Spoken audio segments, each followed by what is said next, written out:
দেশি বিদেশি বিনিয়োগকারীদের জন্য ব্যবসার পরিবেশ আরও সহজ ও আকর্ষণীয় করতে নীতিগত সংস্কারের বড় উদ্যোগ নিয়েছে সরকার। ওয়ান স্টপ সার্ভিস জোরদার করা সহ কাটছাঁট করা হচ্ছে আমলাতান্ত্রিক জটিলতা। তবে অর্থনীতিবিদ ও ব্যবসায়ী নেতারা বলছেন, নতুন এই নীতিমালা তখনই সফল হবে যখন মাঠ পর্যায়ে এর শতভাগ বাস্তবায়ন হবে। রিপোর্ট দিনার সুলতানার। মাননীয় অর্থমন্ত্রী, আপনি বাজেট উপস্থাপন করুন। ধন্যবাদ মাননীয় স্পিকার। দেশি বিদেশি বিনিয়োগ আকর্ষণে নীতিগত বেশ কিছু পরিবর্তনের পথে হাঁটছে সরকার। বিনিয়োগ অনুমোদন প্রক্রিয়া সহজ করা, নীতির ধারাবাহিকতা নিশ্চিত করা, বিশেষ অর্থনৈতিক অঞ্চলগুলোকে আরও কার্যকর করা এবং ওয়ান স্টপ সার্ভিস শক্তিশালী করার উদ্যোগ নেওয়া হয়েছে। সরকারের আশা, এসব পদক্ষেপ নতুন বিনিয়োগ, কর্মসংস্থান ও শিল্পায়নে গতি আনবে।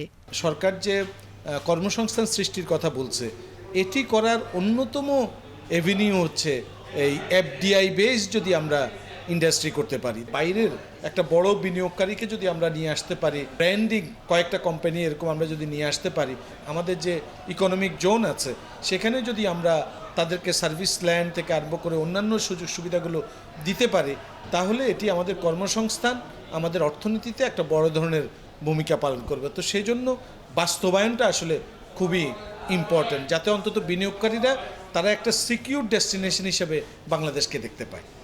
সরকারের এই উদ্যোগকে ইতিবাচক হিসেবে দেখছেন ব্যবসায়ীরা। তাদের মতে, দ্রুত সেবা নিশ্চিত করা, করনীতিতে স্থিতিশীলতা বজায় রাখা এবং প্রশাসনিক জটিলতা কমানো গেলে বিনিয়োগকারীদের আস্থা আরও বাড়বে। সবচেয়ে ইম্পর্টেন্ট যেটা হলো ব্যাংকিং সেক্টরে যে অস্থিরতাটা আছে, এটা নিয়ে সরকার একাধিক সলিউশনস নিয়ে ওনারা চিন্তাভাবনা করছেন।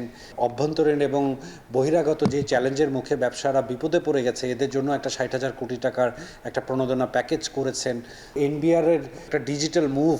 তো এই সব কিছু যদি সরকার সামনের দিন আগামী 1 বছর 1.5 বছরের মধ্যে বাস্তবায়ন করতে পারে, মানুষের মধ্যে ব্যবসায় আস্থাটা ফিরিয়ে আনবে। অর্থনীতিবিদদের মতে, নীতিগত ঘোষণা গুরুত্বপূর্ণ হলেও সাফল্যের মূল চাবিকাঠি বাস্তবায়ন। পাশাপাশি রাজনৈতিক ও অর্থনৈতিক স্থিতিশীলতা বজায় রাখার তাগিদ তাদের।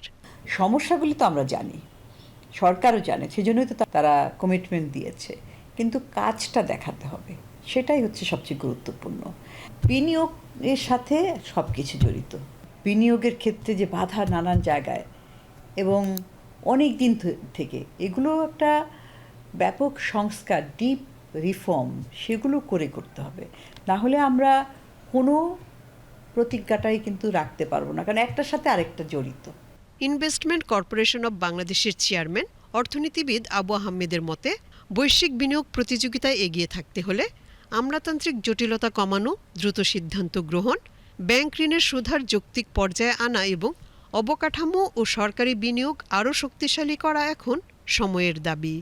আমাদের এখানে বড় বড় শিল্প গোষ্ঠী বিদেশ থেকে ফরেন এক্সচেঞ্জের লোন নিচ্ছে, এবং তাদেরকে যখন জিজ্ঞাসা করা হলো তোমরা লোকাল ব্যাংক থেকে কেন নিচ্ছ না, তারা বলে এখানে কস্ট অফ বরোইং হাই। সুদের হার কমাতে হবে, সরকারের হাতে যে সমস্ত আইডেল বা ইনঅ্যাক্টিভ এন্টারপ্রাইজেস বা কোম্পানিজ আছে বা অ্যাসেটস আছে, সেগুলো বিক্রি করে দিতে হবে থ্রু স্টক মার্কেট প্রেফারেবলি। বড় প্রজেক্টগুলো যেগুলো ক্যাশ ফ্লো আছে, যেগুলো পদ্মা ব্রিজ বা যমুনা ব্রিজ বা আদার্স, সেগুলোর এগেনস্টে সুকুক বা ইসলামিক বন্ড আর অথবা বন্ড ইস্যু করা যেতে পারে।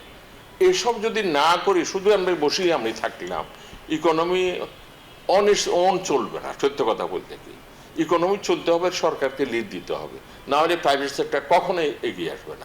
নতুন সরকারের বিনিয়োগ নীতিতে ইতিবাচক বার্তা রয়েছে, তবে বিদেশি বিনিয়োগ বাড়ানোর ক্ষেত্রে নীতিগত ঘোষণা নয়, তার কার্যকর বাস্তবায়নই হবে সবচেয়ে বড় পরীক্ষা।